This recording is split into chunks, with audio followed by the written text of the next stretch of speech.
जय जय शङ्कर हर हर शङ्कर जय जय शङ्कर हर हर शङ्कर जय जय शङ्कर हर हर शङ्कर जय जय शङ्कर. ஸ்ரீ சங்கர சரிதம் தெய்வத்தின் குரல் 5ஆம் பாகம். நிர்வாணம் தொடர்கிறது. 4 ஆசிரமங்களில் முடிவானது சந்நியாசம். அதனால் அதற்கும் ரூல்கள் உண்டு. இப்படித்தான் பண்ணணும், இப்படி பண்ணப்படாது என்று அநேகம் உண்டு. ஒரு ரூலுக்கும் உட்படாத பிரம்மஸ்வரூபமாகவே இருந்தவர் சுகர். அதனால் சந்நியாசாசிரமத்திற்கும் மேலே போய்விட்டவர்.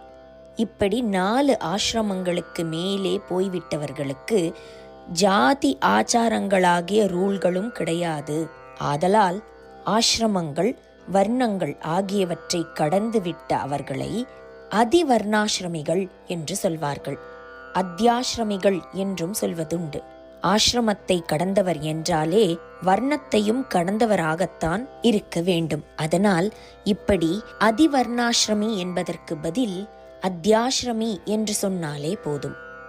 குரு பரம்பரையில் தட்சிணாமூர்த்திக்கு அடுத்ததாக மகாவிஷ்ணுவுக்கு முன்பாக தத்தாத்ரேயரை சொல்லும் வழக்கம் உண்டு.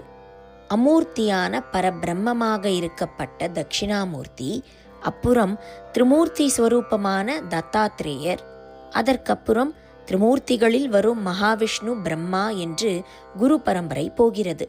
திரிமூர்த்திகளில் விடுபட்டு போன சிவனும் தட்சிணாமூர்த்தியில் வந்து விடுகிறார். அப்புறம் இந்த பரம்பரைக்கு நடுநாயகமாக ஒரு ஹாரத்தின் நடுவில் உள்ள ரத்ன பதக்கம் மாதிரியாக உள்ள ஸ்ரீ சங்கர பகவத் பாதாளும் சிவன்தான். நான் சொல்ல வந்தது, சுகரை போல அதிவர்ணாசிரமியாக குரு பரம்பரையில் வருகிற இன்னொருவர் தத்தர் என்பது.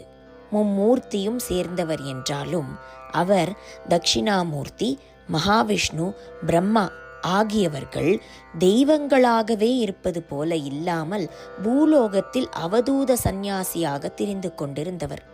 சந்நியாசி என்றால் அசல் சந்நியாசாசிரமி அல்ல. அந்த மாதிரி உடைமைகளையெல்லாம் உதறிவிட்டு சதாவும் சஞ்சாரம் செய்து கொண்டிருந்தவர். வாஸ்தவத்தில் அவரும் சந்நியாசிக்குரிய முண்டனம் காஷாயம் இல்லாமல் அதிவர்ணாசிரமியாக ஜடையுடன் திகம்பரராக இருந்தவர்தான். உள்ளுக்குள்ளே சதாவும் பிரம்மானுபவத்திலேயே இருக்கும் அதிவர்ணாசிரமி வெளியில் எப்படி வேண்டுமானாலும் இருக்கலாம். உடைமைகளையும் ஆண்டு கொண்டு ராஜாவாக கூடியிருக்கலாம். ஒரே இடத்தில் ஜென்மா பூரா வசிக்கலாம், எதுவும் பண்ணலாம். ஆனாலும் தத்தரும் சுகரும் அப்படி இல்லாமல் சந்நியாசிகளைப் போல எல்லா உடைமைகளையும் விட்டவர்கள், ஒரே இடத்தில் இல்லாமல் சஞ்சாரம் செய்து கொண்டே இருந்தவர்கள். யம் பிரவரஜந்தம் என்று ஸ்லோகத்தில் ஆரம்பித்தபடி சந்நியாசிகளுக்கே உரிய பரிவ்ராஜக விருத்தியை, அதாவது ஓரிடத்தில் தங்காமல் இடம் பெயர்த்து கொண்டே இருப்பதான வாழ்க்கை முறையை சுகர் மேற்கொண்டிருந்தார். தத்தாத்ரேயரும் அப்படித்தான். ஞானாச்சாரியர்களாக நமஸ்கரிக்கத்தக்கவர்களில் சனகர், சனந்தனர், சனாதனர், சனத்குமாரர் என்று சகோதரர்களாக 4 பேர். அந்த 4 பேரையும் ஒன்று சேர்த்து பகவானின், அதாவது விஷ்ணுவின் 24 அவதாரங்களில் ஒன்றான குமாராவதாரம் என்பார்கள். குமாரர் என்று சொன்னதற்கு ஒரு காரணம் 4 பேரில் கடைசியானவரின் பேர் சனத்குமாரர் என்றிருப்பது. இன்னொரு காரணம், இந்த 4 தான் சுப்ரஜைகளாக பிரம்மாவுக்கு முதலில் தோன்றிய புத்திரர்கள், அதாவது பிரம்மகுமாரர்கள் என்பது. எண்ணிய மாத்திரத்தில் மானச புத்திரர்களாக இவர்களை பிரம்மா சிருஷ்டித்து விட்டார். குமார அவதாரம் என்று சொல்வதற்கு 3வது காரணம், இவர்கள் அன்று போல் என்றும் குமாரர்களாகவே இருப்பது. தட்சிணாமூர்த்தியும் சுகரும் என்றும் யுவாவாக இருப்பவர்கள். மார்க்கண்டேயரையும் என்றும் 16 என்கிறோம். சனகாதி 4 யவ்வனம் என்கிறவரை கூட போகாமல் என்றும் 5 வயசு பாலகர்களாகவே குமாரர்களாகவே இருப்பவர்கள். மகாஞானிகளாக சுகர் மாதிரியே ஸ்திரீ புருஷ பேதம் தெரியாதவர்களாக பிறந்த உடனேயே நிவிருத்தி மார்க்கத்திற்கு போய் பிரம்ம ஞானிகள் ஆகிவிட்டவர்கள். மற்றவர்களுக்கும் ஞானம் அருளியவர்கள். அத்வைத சம்பிரதாய மடங்களில் வியாச பூஜை பண்ணும்போது குரு பரம்பரையில் வரும் அத்தனை பேருக்கும் பூஜை செய்கிறோம். அவற்றில் பரஸ்பர சம்பந்தம் உடைய சில பேரை 5 பேர் கொண்ட பஞ்சகங்களாக குரூப் பண்ணி பூஜிக்கிறோம். அந்த பஞ்சகங்களில் ஒன்றில் இப்போது சொன்ன சனகாதி 4வரோடு சனத் சுஜாதர் என்பவரையும் சேர்த்து 5 பேராக்கி பூஜை பண்ணுகிறோம். இவர்களும் சாஸ்திரோத்தமாகச் சொல்லப்படும் சந்நியாசாசிரமம் வகித்தவர்கள் அல்ல. மொட்டை தலையும் காஷாயமும் இல்லாதவர்கள். சுகரையும் தத்தரையும் போலத்தான் இவர்களும் நிர்வஸ்திரமாக சஞ்சாரம் பண்ணிக்கொண்டே இருப்பார்கள். குழந்தைகளாக இருப்பதால் அதில் பாமரர்களுக்கும் கூட விகல்பம் தெரியாது.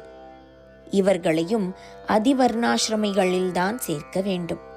மொத்தத்தில் விஷயம் என்னவென்றால், குரு பரம்பரையில் சுகர் வரையில் சுகர் உள்பட எவருமே ஸ்மிருதிகளில் சொல்லியிருக்கும்படியான ரூல்களுக்கு உட்பட்ட சந்நியாச ஆசிரமம் வகித்தவர்கள் அல்லர். ஆனாலும் பிரம்ம ஞான ஸ்வரூபங்களாக இருந்ததால் பிரம்ம வித்தைக்கு ஆச்சாரிய புருஷர்களாக இருந்தார்கள். கலியில் கிரகஸ்தாசிரமத்தில் இருந்து கொண்டே ஞானோபதேசம் செய்வது சரி வராது என்று பார்த்தோம். அப்படியேதான் அதிவர்ணாசிரமமும்.